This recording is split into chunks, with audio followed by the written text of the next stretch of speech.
For this tutorial, we're going to go over some watercolor techniques. To do this, you'll need a piece of watercolor paper. We're going to fold ours in half and in half again. That way we can divide it up into 4 squares. Then at the top of each of those squares, you're going to write the words wash, salt, wipe, crayon. Then on the other side, you're going to write down rubbing alcohol, gradient, dry brush, and free.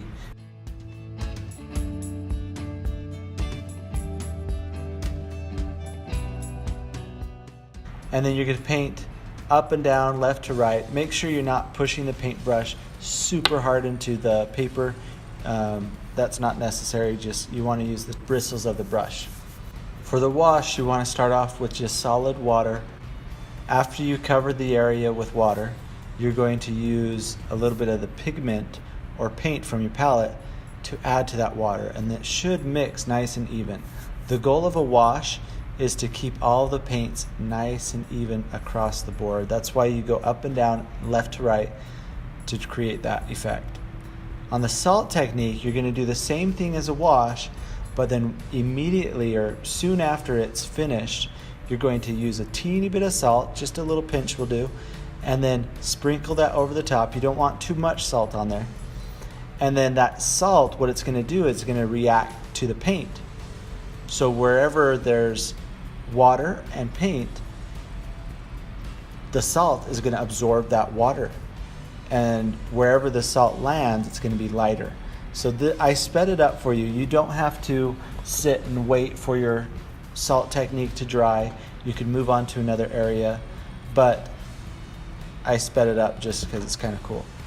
Now for the wipe technique, you put on a wash just like you did with the salt technique, and then afterwards crumple up a paper towel and dab a little bit of the wet paint away. This is great when you're drawing or when you're painting clouds or when you're adding light fluffy textures to objects. And then anyway, final one on this side is the crayon technique. The crayon technique, you want a little bit stronger paint and you don't want to go over and over the crayon. Otherwise, if you do, you could cover up the crayon. But crayon also reacts to water in such a way that it resists the water from being attached. When your salt technique is dry, be sure to wipe it off. And then on this other side, we're going to do the rubbing alcohol technique.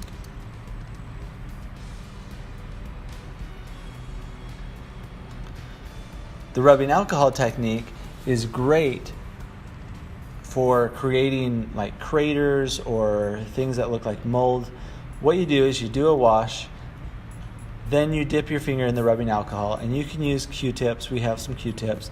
And then each time that liquid from the rubbing alcohol touches the liquid water or paint, it creates a nice effect. Next, we have the gradient technique.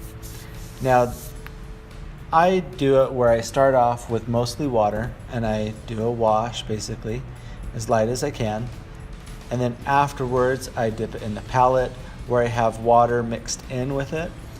But you can do this differently. The concept is if you want it to be darker, you need more pigment. If you want it to be lighter, you need more water. And so whether you stick the brush back into the palette, back into the water, or back into the paint directly, just make sure that you have less paint where you want it to be light. Finally, we have the dry brush technique. The dry brush technique, you want to dry out most of the moisture from your brush, dip the tip of your paintbrush into the water.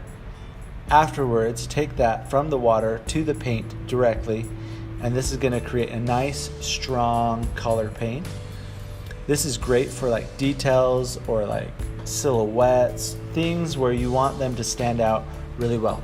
Now I got a little carried away. I wanted to see how long this dry brush technique would last, and it lasted pretty long.